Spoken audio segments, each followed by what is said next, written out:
नमः शिवाय गुरुवे सच्चिदानन्दमूर्ते नमस्तस्मै नमस्तस्मै नमस्तस्मै नमो नमः।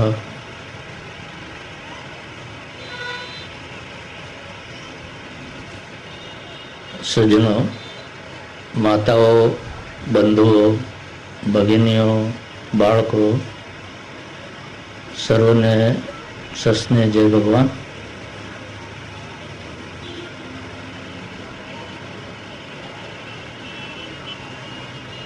आज गुरु पूर्णिमा नो पवित्र पर्व है। आप सौ आटली मोटी संख्या में एकत्रित थया छो। समय पण घणो थयो छे, पण हवे तमे टेवाई गया छो। हूँ पण टेवाई गयो छुं। मने 12 वाग्या पहला बोलवानुं फावतुं नथी। तमने 12 वाग्या पहला मने सांभळवानुं फावतुं नथी।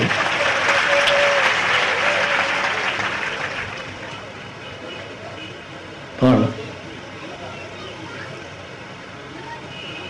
थोड़ो समय जाए छे ए पण आपणा बधानुं काम छे, दादाजीनुं काम छे। ए निमित्ते ज आपणे थोड़ो समय वधारे फाळवવો પડે છે। રણજીતભાઈએ, હરિભાઈએ, જસોલ સાહેબે તમને ઘણી વાતો કરી। લાઈફ મિશનની પ્રવૃત્તિઓની બધી વાતો હતી। પ્રવૃત્તિઓમાં પ્રગતિ થતી જાય છે એની વાતો હતી। પ્રવૃત્તિઓ માટે જે કંઈ જરૂરિયાતો હતી એની વાતો હતી। અને એમની વાતો સાંભળીને તમે બધાએ સારી એવી દાદ આપી, ઘણું દાન જાહેર કર્યું। આજે પવિત્ર દિવસ છે એટલું જ નહીં, અક્ષય તિથિ છે। આજે તમે જે કંઈ દાન ધર્મ કરો એ અક્ષય કાયમ માટે આપણા જીવની સાથે, આત્માની સાથે જોડાયેલું। એ પુણ્ય કદી નષ્ટ ન થાય। તો આજે તમે જે દાન કર્યું છે એ ઘણું ઉત્તમ દાન છે। ગુરુ પૂર્ણિમા નિમિત્તે તમે દાદાજીના કાર્યમાં જે દાન કર્યું છે એ વિશેષ મહત્વનું છે। રણજીતભાઈએ તમને ખ્યાલ આપ્યો છે કે આપણે ઝાખણમાં હવે દિવ્યાયતન મંદિરમાં ત્રિદેવોની પ્રાણ પ્રતિષ્ઠા કરવાની તૈયારીમાં છીએ। એની તૈયારીઓને માટે પણ પૂરજોશથી કામગીરી ચાલી રહી છે અને સમયસર મંદિર પૂર્ણ થઈ જશે। બીજી ઘણી સુવિધાઓ ત્યાં આપણે ઊભી કરી લઈશું અને દાદાજીની કૃપાથી જાન્યુઆરી 2007માં આપણો પ્રાણ પ્રતિષ્ઠાનો મહોત્સવ પણ બહુ સારી રીતે ઉજવાશે। તમે બધાએ આજે દાન કર્યું છે। આપણું શાસ્ત્ર કહે છે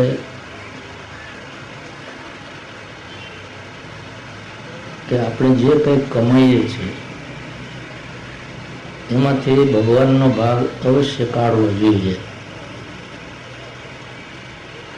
જો આપણે ભગવાનનો ભાગ ન કાઢીએ તો આપણી બધી કમાણી છે એ પાપ થઈ જાય છે। કમાવાની શાસ્ત્રે છૂટ આપી છે, અર્થ પુરુષાર્થ કરો। પણ જે કંઈ કમાવો એમાંથી ભગવાનનો ભાગ કાઢો અને પછી બાકી વધેલી કમાણી તમારા અને તમારા કુટુંબના જીવન નિર્વાહ માટે વાપરો. આમ શાસ્ત્ર કહે છે. આપણે જે કંઈ કમાઈએ છીએ એમાંથી ભગવાનનો ભાગ કાઢીએ જ નહીં, એની બધી જો આપણા માટે અને આપણા કુટુંબ માટે જ વાપરીએ તો ગીતાના શબ્દોમાં ભગવાન કૃષ્ણ ગીતામાં કહે છે કે તો તમે પાપ ખાઓ છો. આપણે કોઈને પાપ ખાવું નથી. તો આજે તમે જે દાન કર્યું છે એ ઉત્તમ વાત છે. રાજરાજેશ્વર ધામમાં આપણે પ્રવૃત્તિ શરૂ કરી એના તો 10 વર્ષ થયા. એ પૂર્વે પણ તમે દાન તો કરતા જ આવ્યા હશો. કોઈએ કાયાવરણમાં દાન કર્યું છે, કોઈએ મલાવમાં દાન કર્યું છે, કોઈ બીજી જગ્યાએ પણ દાન કર્યું હશે. તો એ સારી વાત છે. એ દાન એ ધર્મ છે. પૈસા કમાવા તે અર્થ છે. અર્થ પુરુષાર્થ અને કામ પુરુષાર્થ બહુ સામાન્ય પુરુષાર્થો છે જે પશુ પક્ષી દરેક જીવ કરે છે. પણ ધર્મ પુરુષાર્થ છે, એ વિશેષ પુરુષાર્થ છે. એ મનુષ્ય જ આચરી શકે, પશુ પક્ષી ન કરી શકે.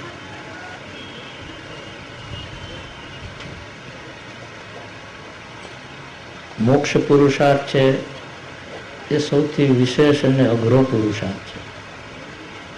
એને માટે સંસારનો માર્ગ છોડવો પડે, કારણ કે એમાં ઘણો સમય આપવો પડે છે, ઘણું અઘરું કાર્ય છે. સંભવ છે કે એક જન્મ ન પણ પતે, અનેક જન્મ સુધી એમાં સાધના કરવી પડે. પણ સંસારીઓથી આટલું બધું કરી ન શકાય. એટલે સંસારીઓ માટે ધર્મ પુરુષાર્થ એ શ્રેષ્ઠ ગણ્યું છે. તમે બધા એ ધર્મ પુરુષાર્થ કર્યો. આજે બધાએ સારું એવું દાન નોંધાયું છે અને એની નોંધ હું તો અહીંયા હાજર હતો એટલે મેં લીધી છે. પણ આપણા બે મહાપુરુષો બાપુજી અને દાદાજી જે સ્થૂળ સ્વરૂપે હાજર નથી પણ સૂક્ષ્મ સ્વરૂપે તો બધું જોવે છે કે અમારા દીકરા અને દીકરીઓ અહીં શું કરી રહ્યા છે. એ પણ પ્રસન્ન થયા છે. તો ઘણું સુંદર કામ કર્યું છે તમે. શાસ્ત્રમાં, નીતિશાસ્ત્રમાં એક સુંદર શ્લોક કયો છે એ તમારી સમક્ષ હું પહેલા વાંચું છું, પછી સમજાવું છું.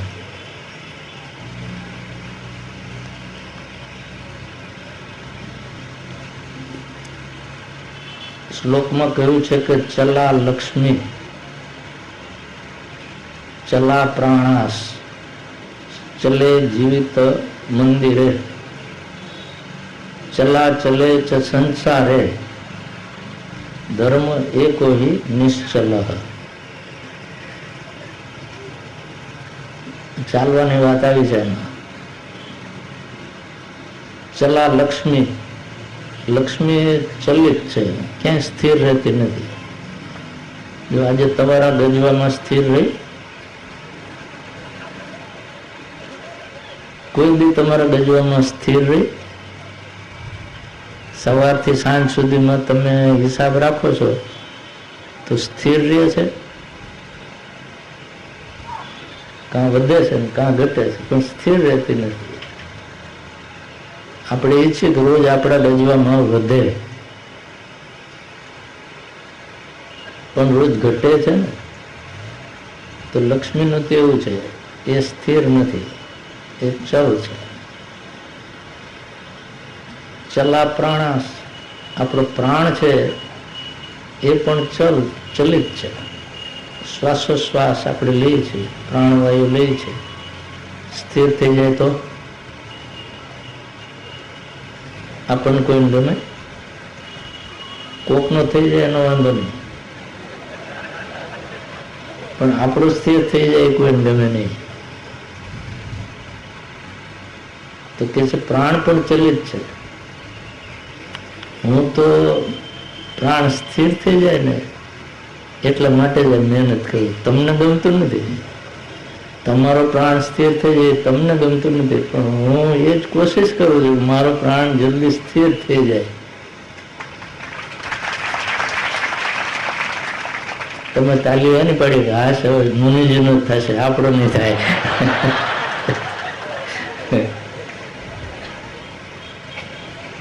પ્રાણ સ્થિર થઈ જાય પણ શરીર છૂટે નહીં એવો સ્થિર કરો. અઘરું કામ છે ને, બોલો. નહીં તો પ્રાણ સ્થિર કરવાનું કઈ અઘરું છે? જો તમે નાક દબાવીને બેહો, હું કહું નહીં ત્યાં સુધી છોડવું નહીં તમારે, હમણાં સ્થિર થઈ જાય. 5 મિનિટ લાગે, પણ દેહ છૂટે નહીં એને પ્રાણ સ્થિર થઈ જાય પછી ચલિત કઈ રહે જ નહીં તો કામ થઈ જાય. ચલે જીવિત મંદિરે. જીવન જીવિત એટલે આપણું જીવન સ્થિર છે, આપણું જીવન સ્થિર છે. આ ભગવાને આપણને પગ આપ્યા છે એટલે સ્થિર રહી શકીએ એમ છીએ. ભગવાને જેને પગ નથી આપ્યા એ સ્થિર છે. એને ફેરવા માટે આપણે સાયકલો બધું ઘણું રાખ્યું છે, એટલે આખું જીવન પણ અસ્થિર છે. આપણું જીવન છે પણ જીવન એક મિનિટ ચાલ્યું જાય છે ને. આજે ચાલ્યું ગયું ને, અહીંયા આપણે ભેગા થયા ત્યારથી કેટલું જીવન ચાલ્યું ગયું? 2-2.5 કલાક જીવન ચાલ્યું ગયું. હજી તમારે મને સાંભળવાનું છે એટલે કેટલા કલાક તમે ઈચ્છો છો કે એટલું ચાલ્યું જવાનું. તો જીવન પણ સ્થિર નથી. અને કદાચ આ શરીર પડી જાય તો એ કઈ જીવન આપણું બંધ થોડું થઈ જવાનું. ભગવાન પાછો આપણને ફરીથી પુનર્જન્મ આપશે. આપણો છુટકારો સહેલાઈથી થાય એવું નથી. પાછું એ ચલિત જ છે. આ બધું જ ચલિત છે. આ પૃથ્વીના ગોળા છે ને બધા, ચાંદો ને સૂરજ ને તારા ને નક્ષત્રો ને, કઈ સ્થિર છે? આખું બ્રહ્માંડ ફરે છે. બધાનું ફરી ગયું છે, આખું બ્રહ્માંડ નું ફરી ગયું છે, આપણે બધાનું ફરી ગયું છે. બધું આમ ફરી ફરીને ચાલે છે, બધું ચલ છે, કાંઈ સ્થિર નથી. વિજ્ઞાનીઓ પણ કહે છે કે બ્રહ્માંડ આખું હજી વિસ્તરણ થતું જ જાય છે, ચલિત જ છે, કાંઈ સ્થિર નથી.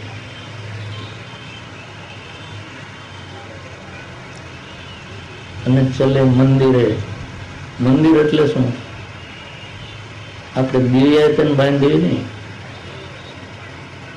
વચ્ચે રણજીતભાઈને કહ્યું, રણજીતભાઈએ કહ્યું ને મારું નામ લઈને કે ગુરુજી કહે છે કે આપણું મંદિર છે દેહ,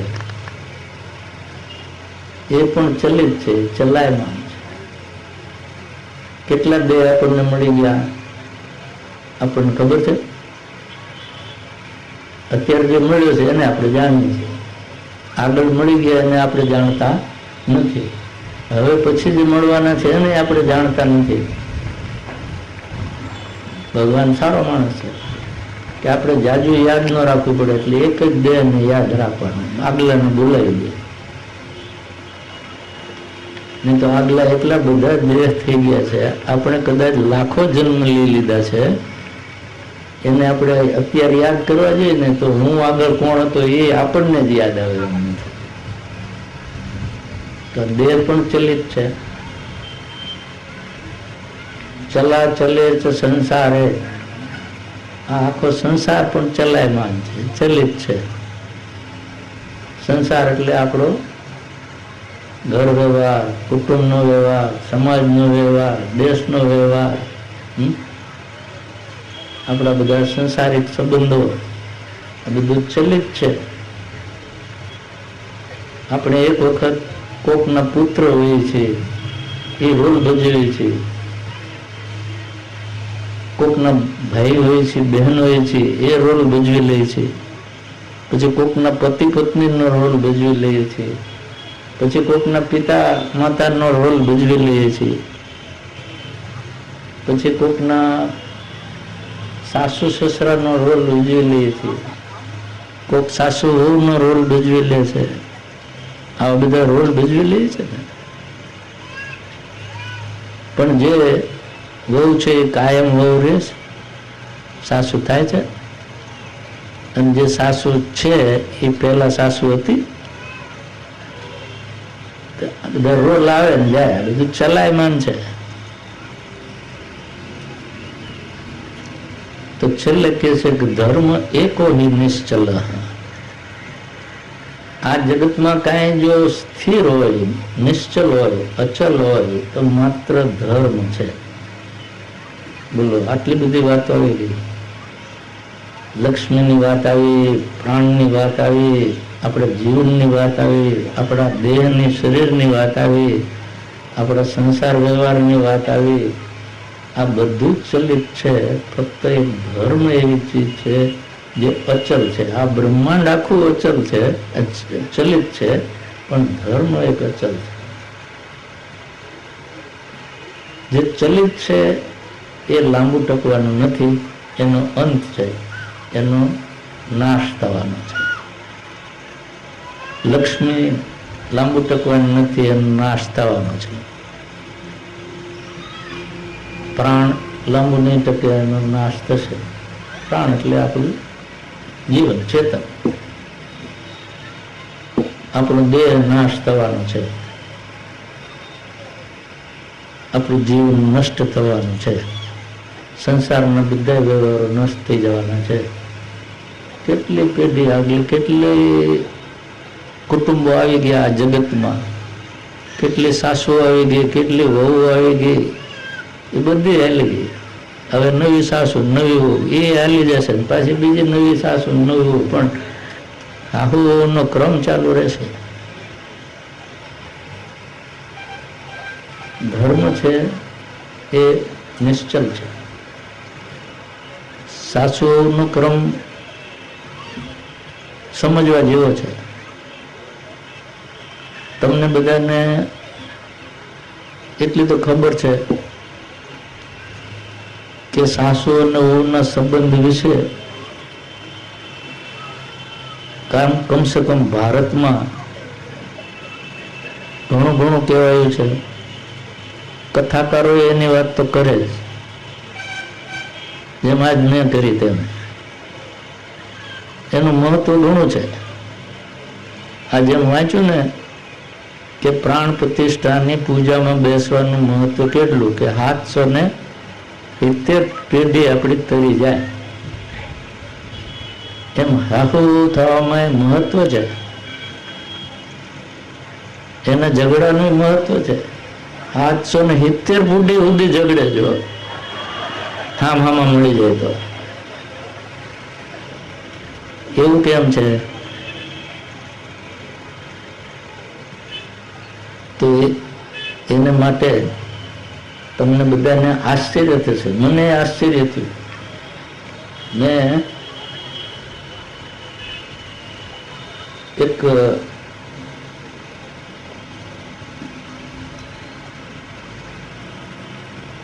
કથા જોઈ વરાહ પુરાણમાં.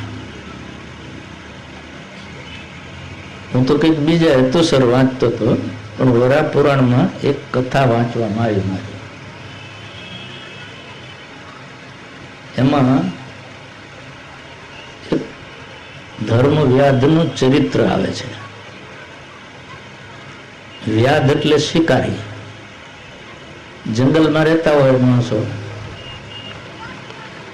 ત્યાં તો પહાડ હોય, જંગલો હોય, એટલે ત્યાં ખેતી લાયક જમીન ના હોય. તો માણસ પ્રવાહ કેવી રીતે કરે? એટલે જંગલમાં રહેનારા માણસો પશુ પક્ષીનો શિકાર કરે અને એમાંથી આજીવિકા મેળવે, એનું ને એના કુટુંબનું પોષણ કરે. એટલે વ્યાધ એ સંસ્કૃત શબ્દ છે શિકારી લોકો માટે. તો એક વ્યાધ તો શિકારી હતો, એનું ને એના કુટુંબનું જીવન નિર્વાહ શિકાર કરીને કરતો હતો.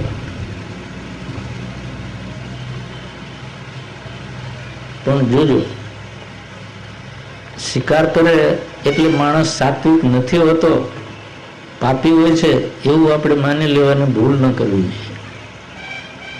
એ તો એની જરૂરિયાત છે, ત્યાં એની પાસે બીજું ખાવાનું છે નહીં, ખેતીની જમીન નથી, તો એ કેવી રીતે નભે? એટલે આજીવિકા માટે વ્યાધ ને શિકાર કરવાની છૂટ, એમ શાસ્ત્ર કહે છે. તમને ખબર છે, રાજાઓને મૃગયા કરવાની છૂટ હતી. રાજાઓ શિકારે જાય એની છૂટ, પણ સામાન્ય જન શિકાર કરવા જાય તો એ પાપ. એમાં વ્યાધને છૂટ હતી. પણ વ્યાધ સારો માણસ હતો, એણે એવું નક્કી કરેલું, એવું વ્રત લઈ લીધું કે મારે એક જ પ્રાણીને દરરોજ મારવું, એથી વધારે નહીં. દરરોજ એક પ્રાણીથી વધારે પ્રાણીને મારવું નહીં, અને એમાંથી મારા કુટુંબનું જીવન નિર્વાહ કરવું. એ રીતે વર્તતો હતો. અને આપણે જેમ પૂજા પાઠ પંચમહાયજ્ઞનો કરીએ ને, એમ એ આ વ્યાધ પણ પંચમહાયજ્ઞનો કરતો હતો. એટલે ધાર્મિક હતો. એને એક દીકરો ને એક દીકરી. દીકરાનું નામ એને પાડેલું અર્જુનક અને દીકરીનું નામ પાડેલું અર્જુનકા. બાળકો મોટા થયા, દીકરીનું લગ્ન કરવાનું આવ્યું. તે જંગલમાં એક ઋષિ તપ કરતા હતા, પણ સંસારી હતા, એટલે સપત્નીક હતા. ઘણા ઋષિઓ પોતાની પત્ની સાથે જંગલમાં તપ કરતા. એનું નામ મતંગ ઋષિ. એને એક પુત્ર તો પ્રસન્ન કરીને, તો આ વ્યાધે ઋષિને કહ્યું કે આપનો પુત્ર મોટો થયો છે, મારી પુત્રી મોટી થઈ છે, તો આપણે એના બંનેના લગ્ન કરીએ, ગોઠવી દઈએ.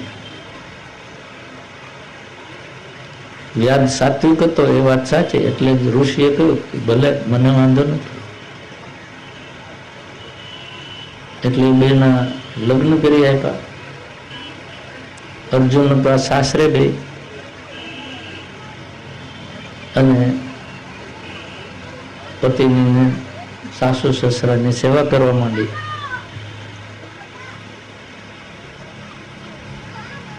પણ સાવ સારી વહુ હોય તો સાસુને તો દોષ દેખાય ને, સાચું કહેજો. વહુઓ નહીં બોલે, પણ સાસુઓ બોલો, દેખાય કે નહીં? અને દોષ ન કાઢે તો એમ નામ સાસુ કહેવાય. આપણે વહુનો દોષ ન જોઈ શકીએ તો આપણે સાસુ પદમાં ધૂળ પડી ગઈ. એટલી તો આવડત હોવી જોઈએ ને. તો આ અર્જુનકા છે, એની સાસુએ પણ એક દિવસ કાંઈક એના કામમાં દોષ કાઢ્યો, અને સાસુએ એમ બોલ્યા કે આ વ્યાધ છે શિકારી, પાપી માણસ, જીવ મારતો હોય, જે જીવ હિંસા કરતો હોય, એની દીકરીમાં બીજું શું વેચતો હોય? એના સંસ્કાર કેવા હોય? એને તો આવડે જ નહીં ને સરખું કામ કરતા.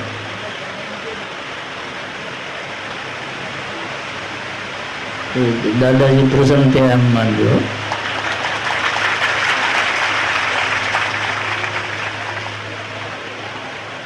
તો તમને ગરમી ન થાય એટલે જરાક ઝાપટું મળી ગયું.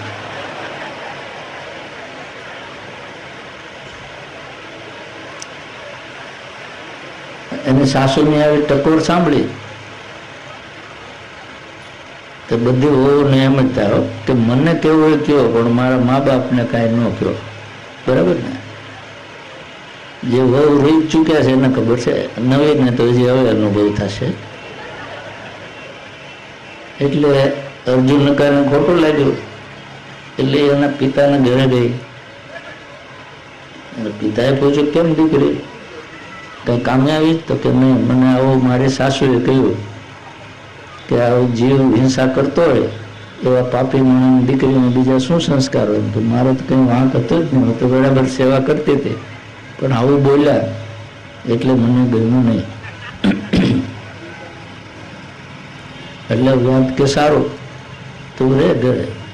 બીજે દિવસે વ્યાદ મતંગ ઋષિના આશ્રમમાં ગયો. વેવાય ખરા ને, એટલે વેવાય એટલે મતંગ ઋષિએ કહ્યું કે પધારો પધારો વેવાય, બિરાજો, કેમ આવવાનું થયું? તો કે આજે મેં વિચાર્યું કે ચાલો આજે વેવાઈને ત્યાં જરા ભોજન કરી આવું. અરે કે બહુ આનંદની વાત છે, થોડી વાર પછી રસોઈ તૈયાર થઈ જશે, આપણે બે સાથે જમીશું. પણ યાદ કે સાથે જમીશું, પણ મારી રસોઈમાં કોઈ જીવ ન હોવો જોઈએ, કોઈ જીવ ન હોવો જોઈએ. એટલે ઋષિને પહેલા આશ્ચર્ય હતું કે આ વ્યાજનું કુટુંબ તો રોજ જીવ હિંસા કરી અને એમાંથી એનો નિર્વાહ કરે ને એને જીવ ન જોઈએ. તો ના, હું જીવ વાળું ભોજન જમતો જ નથી, એ તો પાપ લાગે. મારે તો જીવ વિનાનું ભોજન હોય તો કે અમારે તો અહીંયા કાયમ ઘઉં, ચોખા, જવ, શાકભાજી, દાળ આ બધી ચીજોનું જ ભોજન થાય. અમારે તો અહીં કોઈ દિવસ અમે જીવ હિંસા કરતા જ છીએ જ નહીં. તો કે મને તમે પેલું બતાવો, તમારું ઘઉં, ચોખા, દાળ બધું મને બતાવો, પછી હું જો મને ખાતરી થાય કે આમાં જીવ નથી તો હું જમું. એટલે ઋષિ એમના પત્નીને બોલાવ્યા કે આપણે વેવાય આવ્યા છે, એમને બતાવો તમારા ઘઉં, ચોખા, દાળ જે જેમાંથી તમે રસોઈ બનાવો તે. એટલે વ્યાધે જોયું તો ઘઉંમાં તો શું હોય, ચોખામાં શું હોય,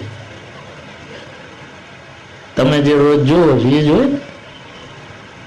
બહેનોને ખબર પડી ગઈ, ભાઈ એમ ન ખબર હોય, એ તો એમના આંખ નીચે ખાઈ જાય. પણ બહેનોને ખબર હોય કે એમાં શું હોય. એમાં તો ધનેરા હોય, ઈયળો હોય, ઝીણા જીવાત હોય, બધું ઘણું હોય. એટલે વ્યાધે તો આ બધા માંડ્યા બતાવવા, જો આ છે, આ જીવ છે, આમાં આટલા બધા હજારો, સેંકડો ને હજારો જીવો છે. મારે તો તમારા ઘરનું આવું ભોજન ખપે નહીં. તો કે ના ના, અમે તો બિલકુલ અનાજ સાફ કરીને બધું રાંધીએ છીએ બધે. તો કે ના, મારેથી આવું જમાય નહીં. એમ કરીને એ તો ચાલવા માંડ્યા. તો બહુ આગ્રહ કર્યો, અરે કે પણ તમે, અમે બિલકુલ બધું સાફ કરીને પછી તમને બતાવીને પછી રાંધીએ. તો કે નહીં, હું તો એમ કે રોજ સમજતો હતો કે એક જીવને મારું છું તોય મને પશ્ચાતાપ થતો હતો, અને તમે આ રોજ સેંકડો ને હજારો મારો તોય તમને પશ્ચાતાપ થતો નથી. અને મારી દીકરીને એમ કહો છો, વળી મારી દીકરીને એમ કહ્યું છે કે રોજ જીવ હિંસા કરે એની દીકરી તો આવી જોઈએ ને, પણ રોજ જે સેંકડોની હિંસા કરતો હોય એનો દીકરો એની વહુ કેવી હોય.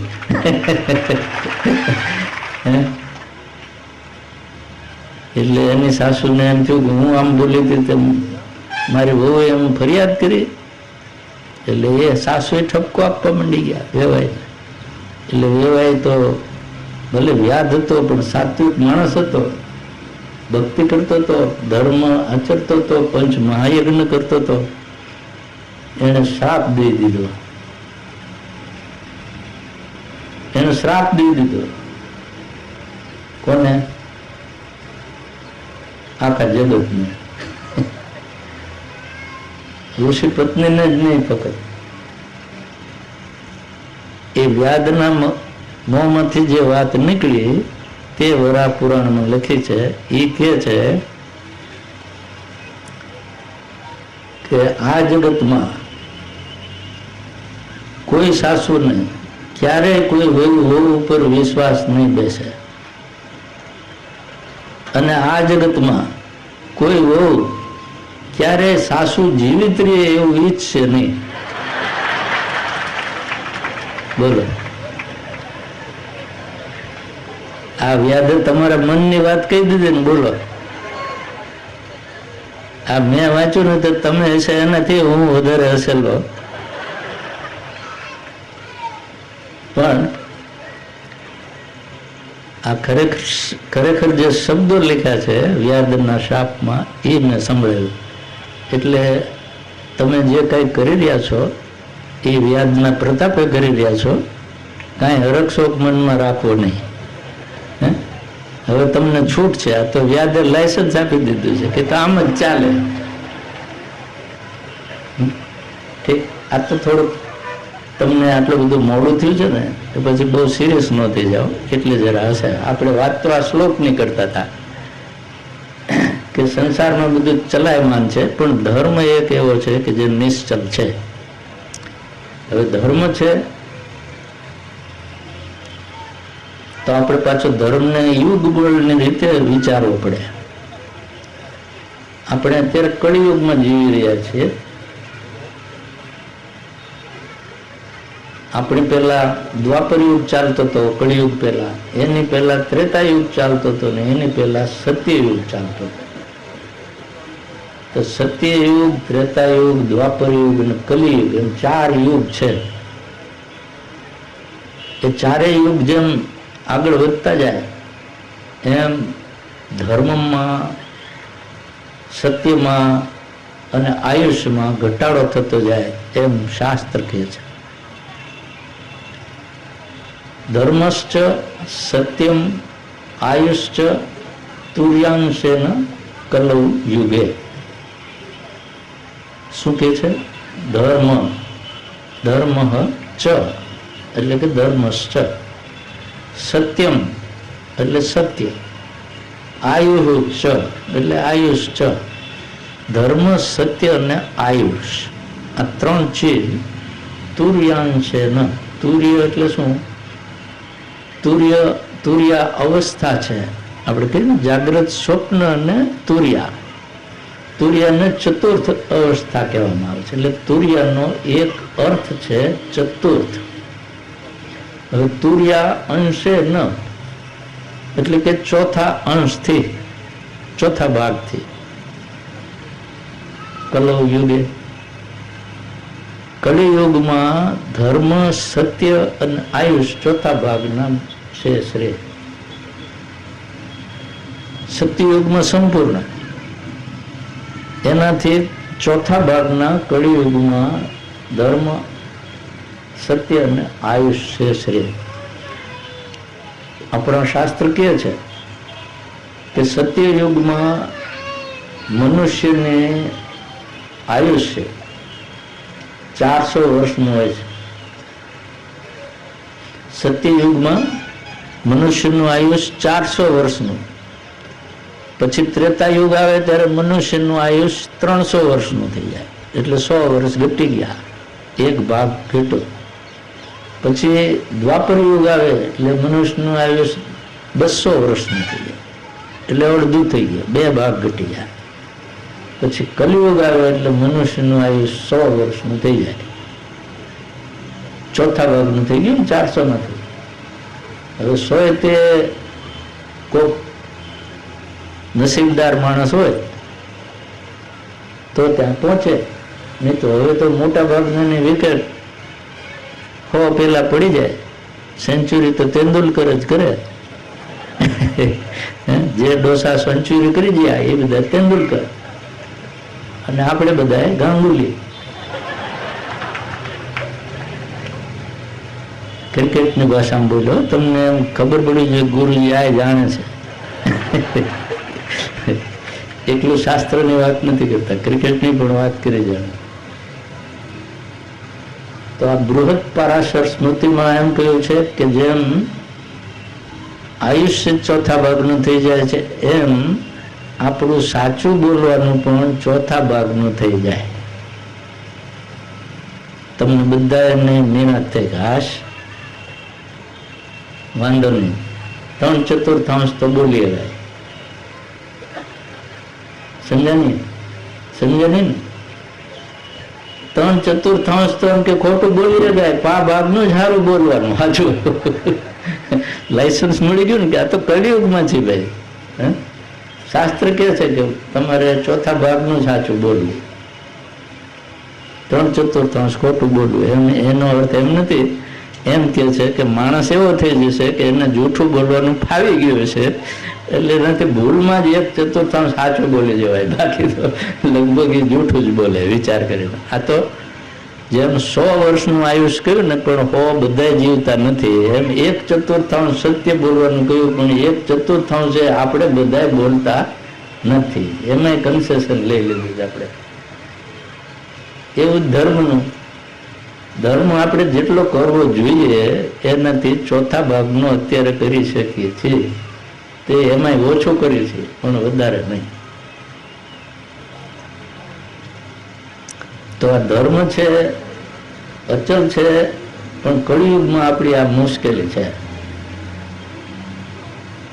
હવે આપણે છતાંય ધર્મ તો કરવો છે. ધર્મ કરવો છે તો શા માટે કરવો છે? એના માટે કહ્યું છે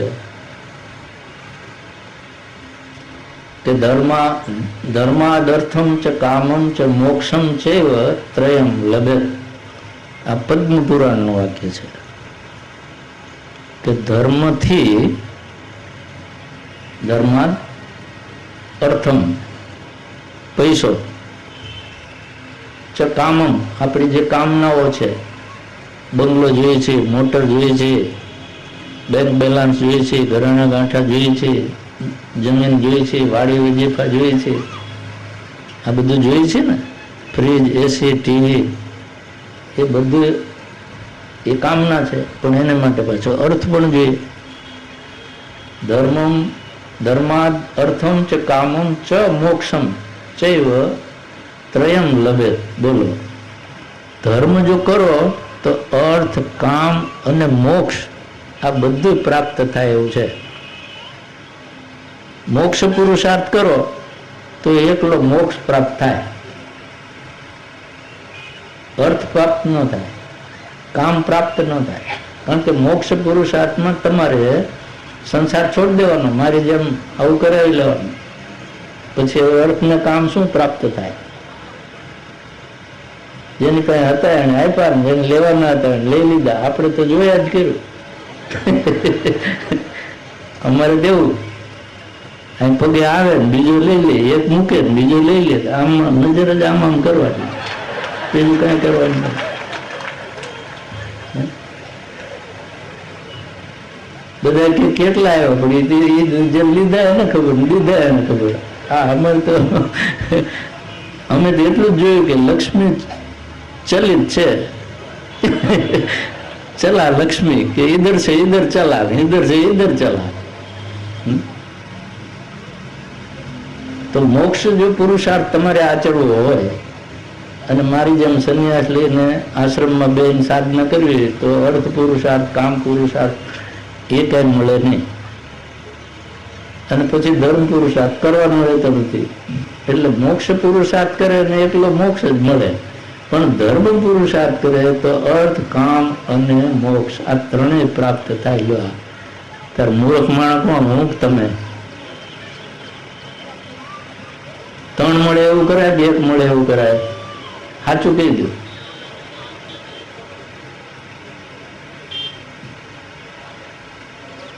ત્રણ મળે એવું કરવું છે? તમારે 3 મળે એવું જ કરવું જોઈએ. મેં આગલા ઘણા જન્મે ધર્મ કરી લીધો છે, એટલે આ મને મોક્ષ મળવાનો છે, એટલા માટે ભગવાને આ કામ નથી. બરાબર? પણ તમારે એક દિવસ મુનિજીની જેમ આમ સ્ટેજ ઉપર, ખુરશી ઉપર બેસીને સામે બેઠા હોય એની પાસે તાલીઓ પડાવવી હોય તો ધર્મ પુરુષાર્થ આચરી લો. ઘણા વર્ષો એ કરશો તો એક દી તમે આ ખુરશી ઉપર આવીને બેસી જશો અને મારી જેમ પ્રવચન કરતા હશો ને સામેવાળા તાલીઓ પાડતા છે, પણ તે દી તમારે બુસ્કોટ પાટલું નહીં હોય, મારા જેવું હોય છે. એટલે મોક્ષ પુરુષાર્થ પણ ધર્મ પુરુષાર્થથી જ સિદ્ધ થાય છે. કોઈનો મોક્ષ પુરુષાર્થમાં સીધો અધિકાર જામતો નથી. અનેક જન્મ સુધી ધર્માચરણ કરવું પડે. બહુ નામ જન્મ નામ અંતે જ્ઞાનવાન મામ પ્રપદ્યતે. બહુ જન્મ પછી આમાં નંબર લાગે છે. ગીતામાં કહ્યું છે ને ભગવાન કે હજારો લાખો મનુષ્ય આને માટે મતતા હોય છે. એ મતનારા હજારો થઈ જાય તો એમાંથી કોઈ એકનો નંબર લાગે. આ એવું છે. પણ ધર્મ પુરુષાર્થનું મહત્વ સમજો. જો તમારે અર્થ અને કામ પણ મેળવવા હશે તો ધર્મ પુરુષાર્થ કરવો પડશે.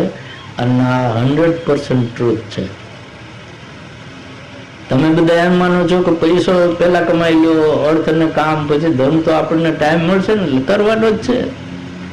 રિટાયર થઈ ત્યારે ધર્મ પુરુષાર્થ જ કરવો છે. પણ બેનો રિટાયર થાય ત્યાં ઘરમાં વહુ આવે પછી રિટાયર થવાય? બોલો. અને ભાઈઓ રિટાયર થાય ત્યાં પગ નો હાલતા હોય મારી જેમ. આ મારી જેમ પગ નો હાલતો એમ કઉ છું ને, મારે તમને એક વિનંતી કરી દેવાની. જો અત્યારે હું જયારે નીકળતો હોઉં છું ને ત્યારે તમે બે બાજુ લાઈનમાં ઉભા રહીને એટલા બધા ઉભા રહી ગયા ને તો હું ડરી જાઉં છું. તમને જોઈને બીક નથી લાગતી, પણ તમે ક્યારે જાવું નાખીને નીચે હાથ પગમાં નાખશો એનો મને બહુ ડર લાગે. મને એક તો ચાલવામાં હવે મને કહેવામાં કઈ વાંધો નથી, 75 વર્ષ તો થઈ ગયા છે એટલે એમ કહું કે મારા ડગમગે છે પગ હાલવામાં તો કઈ વાંધો નથી. 75 વર્ષે કહેવાય. અહીંયા 75 વર્ષના બેઠા છે, બધાને ડગમગે છે તો મારા ડગમગે છે. અને પછી પાછું મારે અહીંયા તમારી જમીનમાં જે ચાલવાનું ને તો ખેતરવાળી ઊંચી નીચી, હું તો આવ સપાટ જમીન પર હાલવાનું ટેવાઈ ગયો. વર્ષોથી મકાનમાં જવું ને એટલે લાદી જ એમાં ઠેસ આવે જ નહીં. પરાણે ખાવી હોય તો ખવાય, બાકી આવે નહીં. એટલે એક તો મારે જમીન પર જોવું પડે કે અહીં ઊંચું છે નીચું છે, નહીં તો પાછું